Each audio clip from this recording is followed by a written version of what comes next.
Bamwe mu banyagihugu bo ku mugwa mukuru w'intara ya Bubanza bamenyesha ko iryo kena ry'ibinyobwa vya Braludi ryatanguye kwibonekeza kuva uyu mwaka wa 2024 utangura. Umunyagihugu ati niyo bibonetse bihabwa utubare tunini tw'abishoboye nayo abadandaza bato bato ntibashikirwe. Ibisanzwe kuva umwaka wa 2024 utangura ibinyobwa vya Braludi ngaho i Bubanza vyabaye akayobera bahinga, na cane cane ikinyobwa ca Amstel ndende na ntoya ntibishikira umwenegihugu, barihereza ububare bunini ububare buto ntitwigera dushikirwa, tugakorera mu ruhombo runiniya kubera amazu y'abandi dupanze no guhemba abanyezamu mbere no kuriha ibitasi vya komine.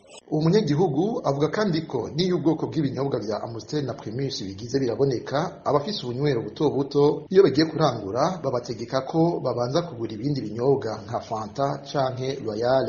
Ivyo navyo bikabateza igihombo kuko ivyo binyobwa bitagurwa cane n'abaza babagana. Kandi inzoga bataziduha zikwiye, iyo zirabutse zibonetse, iyo haramutse habonetse Primus canke Amstel bagutegeka kurangura ku nguvu ifanta canke Royal kugira baguhe ikeri na Amstel, kandi izo Royal n'izo fanta ntizisohoka, zirashobora kumara igihe mu nzu, mugabo ico keri na Amstel kirara giheze, hama ukazosubira kurangura ari uko iyo Royal n'ifanta biheze.